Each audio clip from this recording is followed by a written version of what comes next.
Brought to you by Agilus Diagnostics. Health test की बात आती है तो मैं भरोसा करता हूँ India largest diagnostics company Agilus diagnostics. खुद को टेस्ट करते रहो। इस वक्त मैं अपने गांव में हूँ, जिला रेवाड़ी और मतदान क्षेत्र हल्का भी रेवाड़ी है। गांव का नाम है सारणवास। ये वो इलाका है जहां पिछले दो चुनावों में बीजेपी का प्रदर्शन अच्छा रहा। 2014 में भी, 2019 में भी। एक तरह से यूं कहिए कि बीजेपी की सरकार अगर बन सकी 2019 में तो इस इलाके की वजह से। और आज इस इलाके में बहुत बड़ा बदलाव दिख रहा है, यानी कि जहां से बीजेपी बच सकती थी वहां भी सब कुछ बीजेपी के खिलाफ जा रहा। ये दक्षिण हरियाणा का इलाका है और दक्षिण हरियाणा में अलग अलग क्षेत्रों से, अलग अलग हलकों से लोगों से खबर मैंने ली है। और एक बात स्पष्ट है कि कुल मिलाकर रुझान इस वक्त यहाँ पे फिर ट्रेडिशनली ये इलाका कांग्रेस का हुआ करता था, लेकिन पिछले दो इलेक्शन से बीजेपी की तरफ गया था। इस दक्षिण हरियाणा के इलाके में खबर अब ये है कि बीजेपी एक एक सीट बचाने के लिए लगी हुई है। यहाँ पड़ोस में ही अटेली इलाका है जहां केंद्रीय मंत्री राव इंद्रजीत की बेटी आरती खुद चुनाव लग रही है और राव इंद्रजीत की प्रतिष्ठा दांव पे है यहाँ अटेली।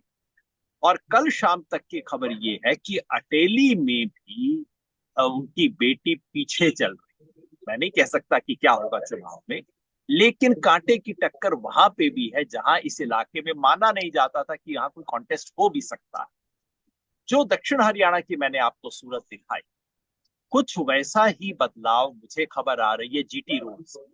ये जो यमुनानगर अंबाला कालका से शुरू होता है इलाका और अपने दिल्ली के बिल्कुल किनारे राई तक पहुंच जाता है, सोनीपत तक, बिल्कुल जीटी रोड के साथ साथ चलता हुआ इलाका है।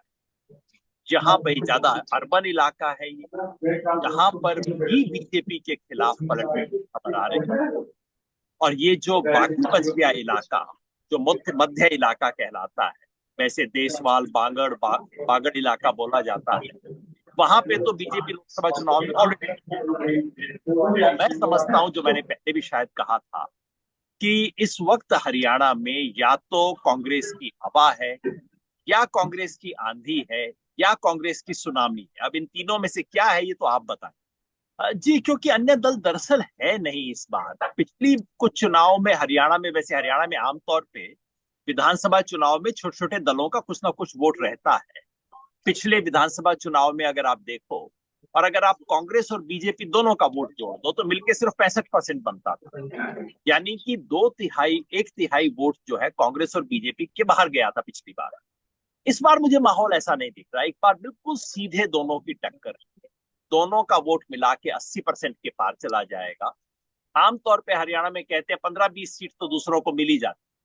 मुझे तो इस बार अन्य को 10 सीट भी आती दिखाई नहीं देती। बाकी सबको जो देखिए, अन्य में कौन कौन है। जजपा है दुष्यंत चौटाला जी की, जो किसान आंदोलन के चक्कर में इतनी बदनाम हो चुकी है कि खुद दुष्यंत चौटाला के बारे में लोग कह रहे हैं कि वो तीसरे चौथे नंबर पे चल रहे हैं अपनी कॉन्स्टिट्यूएंसी।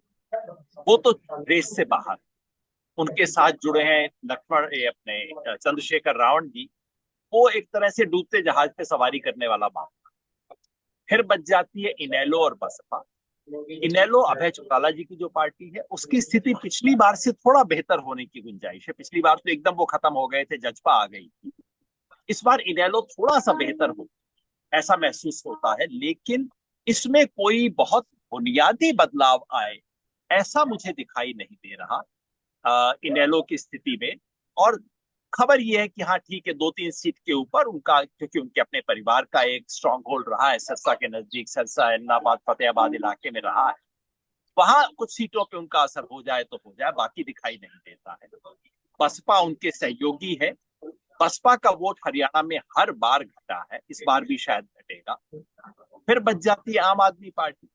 आम आदमी पार्टी का बतौर पार्टी वोट नहीं है। कुछ कुछ जगह पे उनके उम्मीदवार हैं जो स्ट्रांग उम्मीदवार हैं, वो इंडिपेंडेंट भी हो सकते थे। तो लगभग आजाद उम्मीदवार हैं जिन्होंने आम आदमी पार्टी की टिकट ली। उनका कुछ जगह असर हो सकता है। तो कुल मिला के कांग्रेस और बीजेपी के बाहर तो कोई भी नहीं है, सीधी टक्कर। और सीधी टक्कर में अगर कांग्रेस स्पष्ट रूप से आगे है तो मैं समझता हूँ इस चुनाव के परिणाम के बारे में अब रुचि सिर्फ यही है कि कांग्रेस का बहुमत कैसा होगा, साधारण बहुमत होगा, भारी बहुमत होगा या प्रचंड बहुमत होगा, सिर्फ इसकी रुचि है। ये शायद आज शाम तक स्पष्ट होगा।